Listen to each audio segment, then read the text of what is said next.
So, Scott Moe and Danielle Smith are planning a pipeline through British Columbia. Sounds reasonable, right? Except they forgot one tiny, insignificant detail, telling the Premier of British Columbia.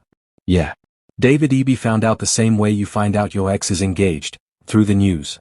Welcome to Canadian Insights, where apparently provincial premiers plan infrastructure through other provinces like they're ordering pizza without asking who wants pepperoni. David Eby says he almost fell out of his seat when he heard about these secret pipeline talks. And honestly, same energy as finding out your roommate threw a party without telling you, except instead of a messy kitchen, we're talking about a multi-billion-dollar oil pipeline and tanker traffic on the north coast. No big deal, right?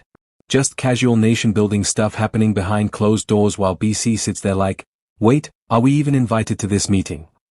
Let's break down this absolutely wild situation.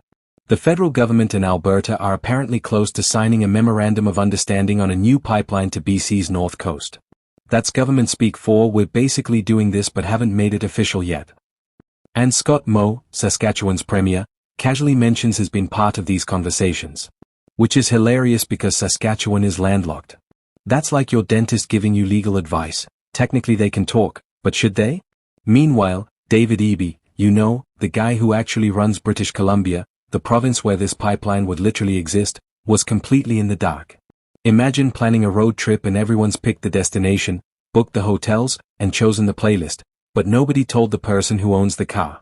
That's essentially what happened here, except the car is British Columbia and the road trip is a massive energy project with international implications. Now here's where it gets spicy.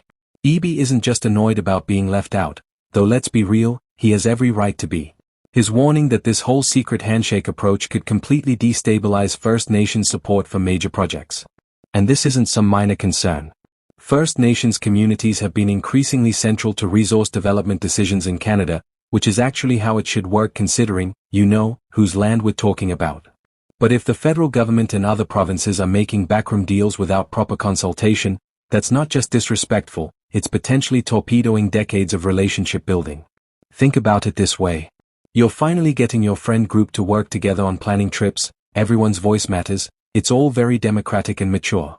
Then suddenly, 3 people start planning a trip without telling the others, including the person whose backyard they want to use. That trust? Gone faster than Tim Hortons donuts at a morning meeting. Here's what makes this particularly messy. BC has been through the pipeline wars before. Remember Northern Gateway?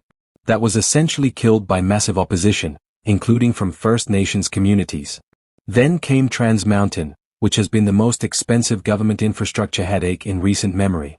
The federal government literally bought the thing and it's still not fully operational.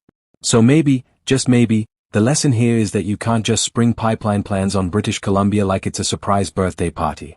But here's what Ottawa and the Prairie provinces seem to be thinking, we need to get Alberta's oil to international markets, Saskatchewan wants in on the action, and there's this pesky province called British Columbia in the way. Except BC isn't in the way, it's literally the destination. The end point. The whole point of the exercise. You can't just plan around them like they're an inconvenient detour on Google Maps. And let's talk about the tanker traffic aspect because that's not a minor footnote. BC's north coast is home to some of the most pristine marine ecosystems in the world. The Great Bear Rainforest, the waters around Haida Gwaii, these aren't just pretty postcards. They're ecologically critical and culturally significant areas. So when you start talking about oil tankers cruising through, people tend to have opinions. Strong ones. The kind that lead to very long court battles and very tense federal-provincial relations. What's particularly bold here is that Moe and Smith are acting like they can just manifest this pipeline into existence through sheer prairie determination. Saskatchewan and Alberta want market access for their oil, totally fair, they're resource provinces and that's their economic lifeline. But the route to that market goes through BC, which means BC gets a say. That's not radical environmentalism, that's just basic federalism with a sprinkle of hey, maybe tell us what you're planning. Eby's point about First Nations support is absolutely crucial here. Indigenous communities have increasingly exercised their rights to be consulted on, and in many cases, approve, major resource projects on their territories. This isn't a courtesy, it's a legal requirement backed by Supreme Court decisions. So if you're doing secret deals without involving the communities whose lands you're crossing, you're not just being rude, you're potentially violating constitutional obligations. That's the kind of thing that ends up in court for years, costing billions, and making everyone miserable. So where does this leave us? David Eby's out here publicly roasting Scott Moe for being part of secret pipeline conversations that affect British Columbia. The federal government and Alberta are apparently negotiating BC's future without inviting BC to the table. And First Nations communities are watching this circus, wondering if anyone learned anything from the last several decades of pipeline drama. Here's the thing, Canada's energy politics are complicated enough without adding cloak and dagger negotiations to the mix. If you want to build a pipeline, you need social license, which means consultation, transparency, and actually talking to the people affected. Revolutionary concept, I know. Hit that like button if you think maybe, just maybe, provinces should talk to each other before planning major infrastructure projects.